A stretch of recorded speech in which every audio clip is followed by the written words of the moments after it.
What is up folks, Stephen here from Moving to Canada, and we've had some big updates this week in Canadian immigration news.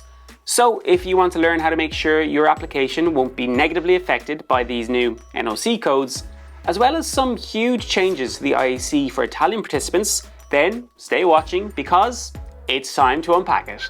First up is the announcement from IRCC that the tier system is now in full effect. If you want to know what the tier system is, then I strongly recommend you click this link, just here. We'll also include the link in the bio of this video. As we sit down with one of our Moving to Canada partners to talk all things tier and NOC codes. One thing that we didn't touch on in that video though is the announcement of 16 occupations that are now eligible to apply through express entry. These include payroll administrators, dental assistants and dental laboratory assistants, nurse aides, orderlies and patient service associates, pharmacy technical assistants and pharmacy assistants, elementary and secondary school teacher assistants, sheriffs and bailiffs, correctional service officers, bylaw enforcement and other regulatory officers, estheticians, electrologists and related occupations, residential and commercial installers and services, pest controllers and fumigators, other repairs and services, transport truck drivers, bus drivers, subway operators and other transit operators, heavy equipment operators, aircraft assemblers and aircraft assembly inspectors. Now for the less than ideal news. With the 16 new occupations now eligible, we also have 3 occupations that are no longer eligible for express entry. These being program leaders and instructors in recreation, sport and fitness, tailors, dressmakers, furriers and milliners, and other performers. Other performers in this case referring to influencers, magicians, models, puppeteers, and other performers that may be employed by nightclubs and theatre advertisers and other production companies, or maybe even self-employed. Yeah. So what does this mean for you? Well, if you are in the pool waiting to be pulled and your NOC code corresponds with these occupations, then you are not in a position to be pulled from the pools anymore. And you will have to try and see if your occupation can be classified in a different NOC code to become eligible for certain express entry streams. Remember that when you are searching for the code that most closely matches your role, that the job title is not as important as the main responsibilities and duties that you carry out in said job. If your employer can sign off that you do more than 51% of the main duties as prescribed by the NOC code, then there may be other options available to you.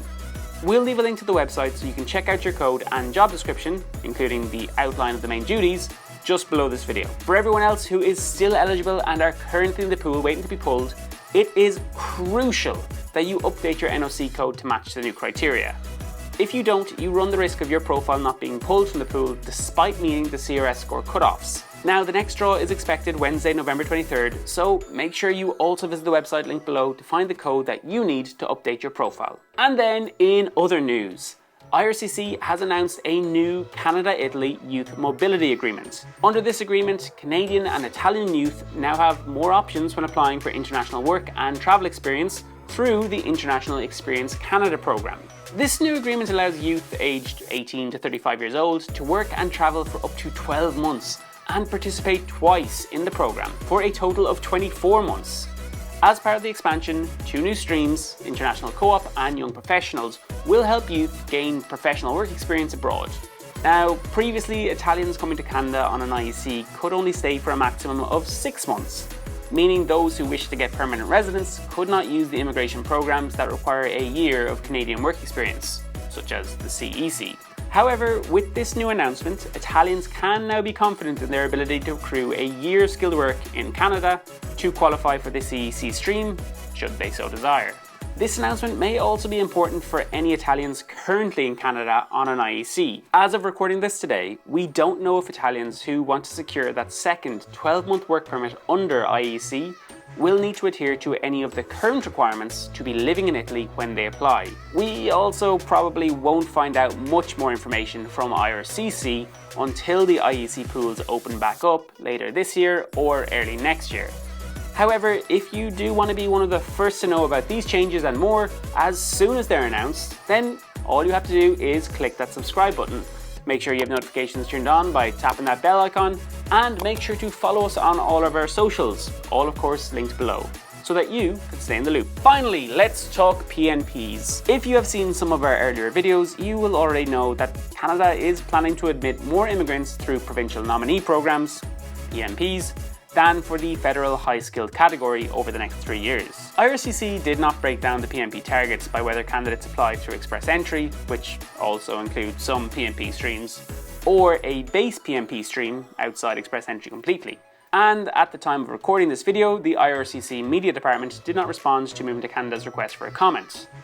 There is always the possibility that express entry, when referred to collectively as the system that manages the federal high-skilled and some PMPs, could still be a larger immigration pathway than the PMP on its own.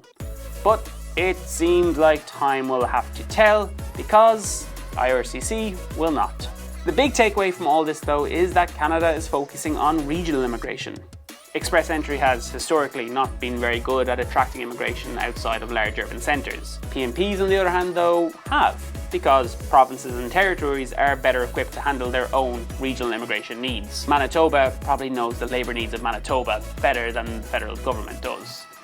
What's more, Canadian provinces have been calling on the federal government to increase their allocation of immigrants. Ontario's Immigration Minister McNaughton has long been calling for the federal government to double the province's allocation of immigration under its PMP. Other than the PMP, the Atlantic Immigration Programme and the Rural and Northern Immigration Programme, or NIP, also have regional criteria. Now, the Atlantic Immigration Programme is expected to bring in 8,500 to 14,500 newcomers each year for the next 3 years. The ORA-NIP is still a pilot, and IRCC will accept a maximum of 2,750 applicants each year until 2024. After that, it could become a programme or just not be renewed at all. So if you are interested in making the move to Yellowknife, say, and making some friends with polar bears, you may find yourself in Canada sooner than that friend of yours who's planning on heading to Toronto. That's all from me, folks. Like I said before, please make sure you like this video and subscribe to the channel, as your support means that we can continue to bring you all the latest in Canadian immigration news and lifestyle tips for making the move over. If you have any questions, comments, concerns, please feel free to leave them down below, and we will certainly aim to get back to you with whatever help that we can offer. Until next time. Too many acronyms. There's so many acronyms in Canadian immigration. It's a head melts, head melts.